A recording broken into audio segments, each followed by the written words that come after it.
everyone, welcome back to our channel. So these are Samyang V-AF lenses. We have 24, 35, 45 and 75mm. And now we have 100mm as well, because this is the new Samyang V-AF 100mm T2.3. What a tongue twister.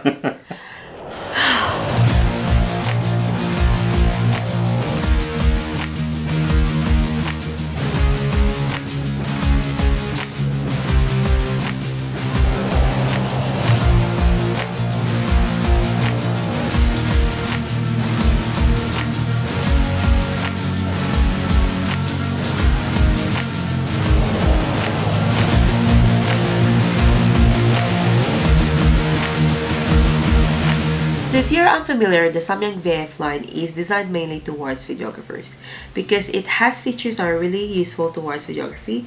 So as you can see, they're looking identical because they have the same form factor and the same center of gravity, which is great if you're using a gimbal. So if you balance for one, you basically balance for all. And they also have the same color rendition, which is amazing if you're color grading your videos, right? You like that? Yeah, it's a really great feature because we had it sometimes that using different lenses gives us slightly different colors. Yes. So you do a color grading and then you apply it to the other footage and what happens. Yeah, so you have to basically white balance on like those lenses, but this one you don't need to do it. Yeah, not just a white balance, but slight differences in color range. Really? So let's say, yeah, with one lens, let's say a red is a little bit more popping, then it can make the footage a bit more, you know, like oversaturated feel. Right. So the same color rendition is really a guts, and it's really a great feature. I love it. And you said about the balancing for gimbal, and that's where the 100mm is a combo breaker. Killer Instinct, no? It's like a fighting game like Mortal Kombat, Street Fighter. No? It was very famous in the early 90s. I was born in the 90s, dude. Alright. So yeah, this lens is a little longer than the rest, simply because the physical limitation kicks in. If you want to do a 100mm lens, then the body has to be a certain height or length. Height, length. And because I was keep saying that it's taller, because, you know, if you put it next to it, it's taller, and she's like, I'm oppressed, help. When you put it on a gimbal, if you balance for these lenses, it will tip just a very little, so it's not going like boom, it will just tip like this much, something like that. So you can see that even if it's not a perfect balancing, but the difference is so slightly different from those, it will work very well in most gimbals, because these lenses are lightweight, so it's like we're talking about a few grams difference probably on the front. Even when I put filters on it, which further makes it more front heavy compared to this, because the filter is further out, so it affects the center of gravity a bit more. But I had no problems using it. We're using a giant Gimbal S, so that's an old and not even top. Is it? Yeah, it's fun. How long we have it now, isn't I don't know. So yeah, even with an old gimbal like that, it works perfectly, so I just love it. Well, if you want more about the V-AF lineup, we did a video about all the features I explained, so just go check it out. It's here. Anyway, if now, although this lens is only a prototype, so some may say that it might have little tweaks in the final version. I don't know. It's already so good. Yeah, it doesn't need tweaks. It's really. I was really amazed how sharp it is. I think it's the sharpest of the V-AF line. I think so, because when I use for portraits, you can see a lot of details on the skin of my model. Even though I haven't edited it like completely raw, you can really see creases and everything, which is really cool. Yeah, I was really shocked with that. Yeah, this lens is extremely sharp. That's how I found it as well, and have the nice rendition as well. The blurring when it comes to autofocus, I find it like nice transition. Like it's not that harsh. Yes. Like, yeah, so it's a beautiful lens, and T2.3, which is a tongue twister. What is the equivalence? I didn't really understand. It's f2.2. Ah. Yeah, but there's no equivalence of that because you know the T is about how much light it transmits, and the aperture is a physical measure of the front. Yeah, I like this one. yeah. I wish they'll make a 135 this size. This Yeah, is in yeah. between my two favorite lenses, which is 135 and 85mm, and this one is a really nice bokeh. Yeah. So I love shooting portraits with it. Yeah, yeah, it's really good for portrait works, and I think in videography that's where it was designed as well. The 100mm is really good for like close-up headshots when you have a conversation of two people. You can have like a back and forth with this lens.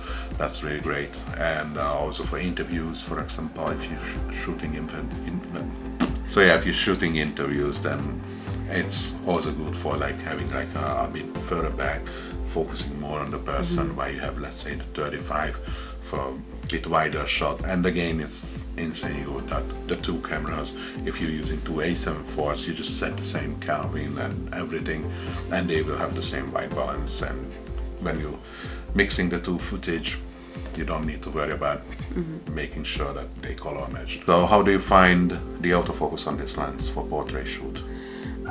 For portrait shoot, because mainly my bottle is just standing there, so it's really good. I did make her walk towards me, and it's following really well. It's the same for everything, for all of these lenses. Yeah. So yeah, people might get confused, like, oh, if you just only get this lens because you're just gonna use it for videography. I think that's completely false, because I'm using this for portraits, because he's doing the videos mostly.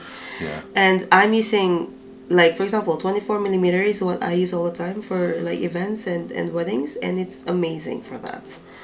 So you don't just think that it's just for videos. But we're doing this lens, we will not. No, I'm just saying that You just keep talking about it. the people shouldn't be confused that you just get this lens for videos. It's really useful for portraits. Get this lens. No, seriously, well. the V-AF lineup, any of the lens will be perfect for photography. Yes. And more than perfect, because they are also weather sealed, all of them. So the 100mm is no difference. We've been out, and well, it's UK, If you're in the November, UK, you know, and now it's December. You know how the weather is. So as you can hear on our voice, we both have cold. Yes. It's We've just been that time of filming the in year, the you know. rain. It's the flu season and all this. So yeah, it got soaked, and absolutely no problems. It was working pretty well. You just had to wipe. The only thing that was a little bit limiting for videography in rain is the front element getting wet. So the footage was like a bit hazy. When you see that the footage goes hazy, then okay, it's time to clean the front element. I wish there would be a lens hood, but the V-AF line doesn't have one. So the reason is because all V-AF has this bayonet mount on the front, and you can put on accessories. I think that's why they don't give a lens hood. But when you're doing video work, then you're usually using the matte box.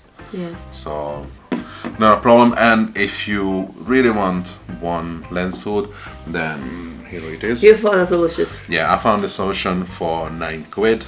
It's a lens metal hood from Amazon that goes in the 58mm thread. That's pretty cool. And here we go. Obviously, when we went out for shooting video, I forgot it at home, so it's really good to have it. So yeah, we had it many times, and you know, just needed one. Don't worry about vignetting. I haven't encountered any vignetting with it. This one is about an inch long.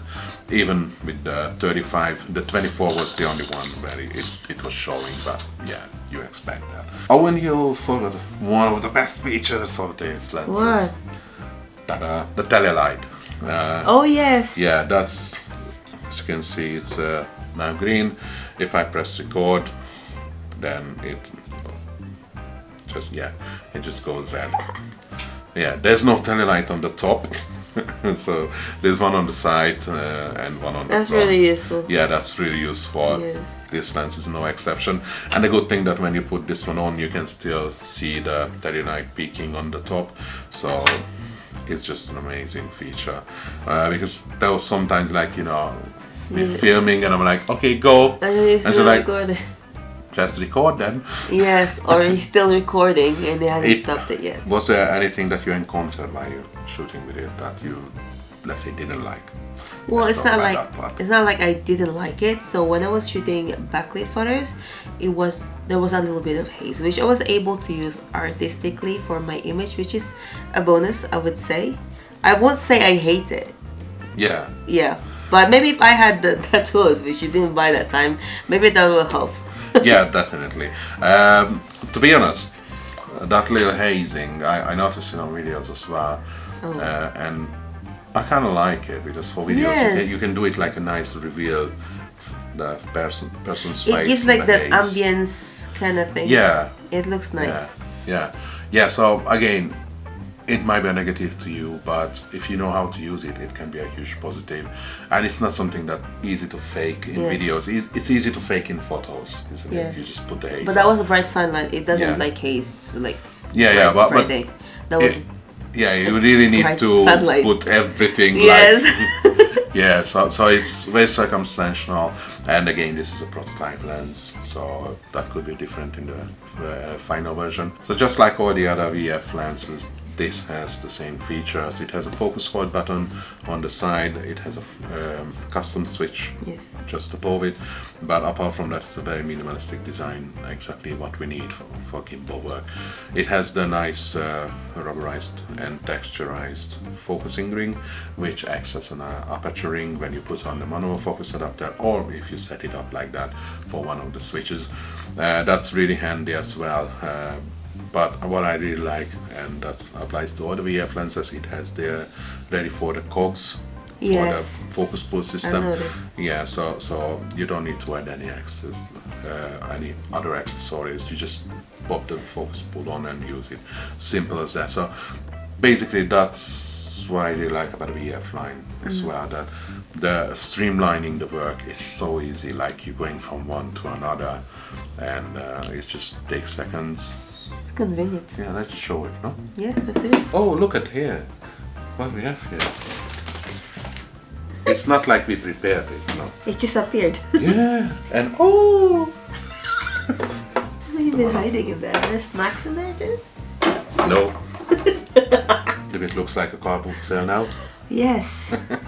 Basically, when you're shooting videos, there's, I would say, 3 ways you do it, mostly. One is handheld, when you're holding the camera in your hand, obviously, as it is in the title. The other one, when you put it on tripod, let's say, and using a focus pull, you can do focus pull on handheld, obviously, but it's more convenient on a tripod. And the last one is on a gimbal. And if you have a system, so the lens is already, as I said, perfect for gimbal, and with this one you can just have a manual focus cine lens straight away. But if you have something like this Falcon cage, this is the latest version for the A7 IV, and it has all the accessory mounts, and it has this so-called F22 quick release system. So it takes just a few seconds to set it up for, let's say, handheld. Yes. You see. I like that one. Yeah. Like Transformers. Yeah, and there you go. So you have now a perfect handheld setup. The autofocus is really well compared, and it's really good, really snappy. Although 100mm for handheld, good luck with that. I'm terrible, but I know videographers who can hold it very steadily and move around with it. When I'm standing, I can hold it steady, but as soon as I have to move and walk, it's shaky. Yeah, that's it. It's out of question. We tested it with the image stabilization of the A7 IV. It was very jumpy, so obviously sensor stabilization has its limits, and once it's reaching the limit, it jumps, so you can see those jumps really easily with 100mm. It's not a fault of the lens, it's just how the focal length works. Obviously these lenses are not stabilized because they want to keep it very small, very lightweight. If they do image stabilization, then it would just add much more weight, and since they designed on a gimbal, they don't need that stabilization. Because of the weight, yeah. Isn't it? So they're not stabilized. Handheld is possible with 100mm. Depends on you how stable you are or how shaky you are, like me. If you want to do, let's say, a manual focus, focus pull repeatable for some reason, you can do it easily. You just pop it on the manual focus setup. The way you put it on is there's a little crevice in one of these going out mount parts. I don't know how it's called, and one of them has a little crevice. This one has a little pin marked with a red dot. Yes. So you line them up, and there you go, and then you just lock it in. That's so cool, because you just buy one. Yeah, and that's the part I love in the whole system. That is, like, as you can see, modular. If you want to have like an autofocus lens and a cine lens with these features, then you need to buy 2 lenses. But here you have 1 lens and you have the accessory that's changing it. But now I have 5 autofocus lenses and 5 Cine AF lenses as well. That's so cool. So just because I have this accessory, and one more is coming soon, the anamorphic. I'm really excited about that. I really hope we will be able to show you guys, because that's just wow. Again, the Falcon cage is just making things easier for me, because I can just pop it on if you have like a tripod with this head, and on the side I just pop on my tilt to follow focus. It's in the way, and then you just put it on. Fix it in place. And there you go. It's ready to go. That is so cool, because it's tiny. Yeah, basically that's why it's so amazing that you can see that you can travel really light, and I already have a handheld lens, autofocus lens, and a focus pull lens. Yes. You know, in one setup, and it's just this, and I don't have to change lenses. So it's just so cool that all this modular system, you can really travel light. You know, it's just good to have something like this. Yeah, you don't want to bring 2 bags with you if you're going out.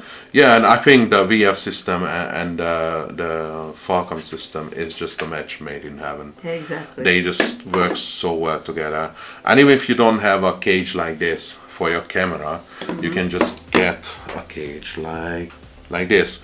This is mind-blowing. Oh my God, I keep forgetting what that is. We will do a review about this one, but it's a foldable cage from Falcon. So you fold it out, and then you have like a cage. Brilliant. I just love it. So there you go. You don't even need a cage. You just need this small thing, and wow, there you go. I just love it. But yeah, back to the lens. We will do a separate review of that, so make sure you subscribe. So that's for the focus, and if you just want to go on a gimbal, again, I just pop it in. So here we go. Changing, Yeah, you also have f/22. Yeah. You have f/22. It's f/38. 38? Yeah. So here we go. Just have a quick system like this, and literally it takes seconds to go from gimbal work to a nice focus pull. The whole system is just for quick streamlined work. It's convenient. Simple as that. Yeah, it's very convenient. Yeah. Although I have one little quirk that I said, fast and streamlined. It would be a slightly faster if they would be color coded. Please, Samyang. This ring should have been different colors for the different focal lengths. So you just look at it, red, that's well for it. Just imagine if like, just nice dark colors. You don't need extra bright. Yes. Just imagine so that, purple, you can 75. Differentiate. Yeah. Then you look in your bag and you don't need to take it out and read. Yeah, so that's why if it would be color coded, that would be awesome. Yeah, that won't affect anything. So, it's just color. Maybe on Mark IIs, Samyang. So we already told you how sharp this lens is. We find the bokeh very pleasing and smooth, and also the hazing is there, but you can use it creatively. But there's one thing that I just don't think there's any way to use creatively, and that's chromatic aberration. It's just annoying as it is. There's very little on the very backlit photo I took. You can easily fix it, but you have to zoom in to see it. But on the leafy part where the sun is shining, it's clean, so there's no problem with chromatic aberration with this lens. Yeah, that's what my experience is as well. That when you have the very right circumstances Yes. to cause chromatic aberrations. There's like maybe a pixel thin line, Yes. but it's so little that you really have to zoom in, you really have to find it, you really have to look for it to find it. It's easy to So fix I it, I think it does a really good job on that. And talking about chromatic aberrations, there's another type of chromatic aberrations that's mainly astrophotographers are encountering. Oh, that's the annoying, isn't it? Yeah, that's not chromatic, it's optical aberrations. Yes. And I tested for that, but when we got the lens, it was going into full moon, and we're just coming out of full moon, so I couldn't shoot anything properly. I didn't even put it on a tracker, and my experience is that it's a beast. Is it It's amazing? really good, yeah. In the corners, if you know astrophotography, sometimes with lenses you get those little angel wings, just nothing. Just It touch. was like, yeah, even in the corner the stars are nice, and maybe an extremely little wings you can see if you're really looking for it, but I found this lens to be an amazing. It's a very lightweight lens, very short, very easy to balance. It's really good for trackers, like a smaller one, like I'm using the Omegon LX3. That's a mechanical one. Yeah, that's a mechanical Yes. tracker, and I'm also using the Move Shoot Move. Both are very small, very portable trackers, so it's a perfect match for this lens as well. So you can see that this lens has so many perfect matches, Yes. that so many accessories are working so well with this. It's just really a good to have lens. First, I was a bit skeptical that Were you? 100mm for videography sounds a bit I was long, thinking, isn't it? yes, it's too long. Yeah. So you're gonna have to So if stand you have back. that feeling that 100mm is too long for videos, we understand you.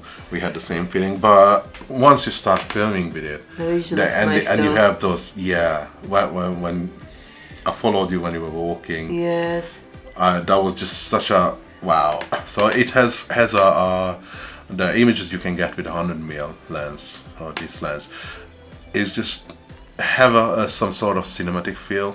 Isn't Yes, it? I like it as 100 Yeah. because some shots we did is like in public, and we're not in their space. We're kind of far from Exactly, them, yeah. so we're not disrupting what they're doing. We're just filming Yeah. what they're doing, Yeah. and they just don't mind us because we're quite far from them. Yeah. So that's really cool. Yeah, the only thing is that it's just really hard to handheld, I would say. Yes.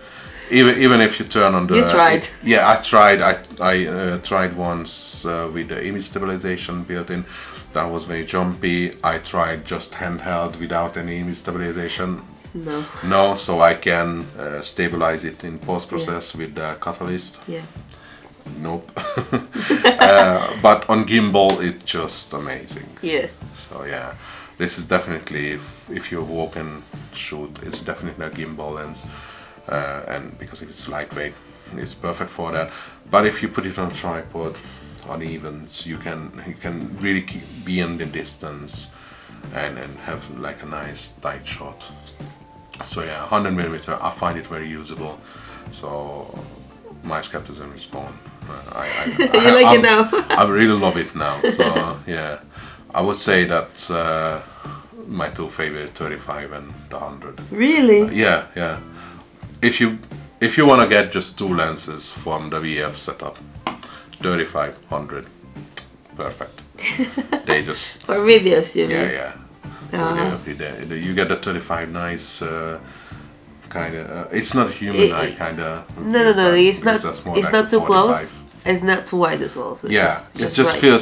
feels right. Yeah. It just feels perfect Yes. for videos. Yeah, and then you can just switch with the 100mm for a nice tight close-up shot. So yeah, these two lenses are like, yeah, one is a bit bigger and longer, and one is a little short one. So it's like a perfect match. I'm Like tall. us. You're tall in your country, not in any other.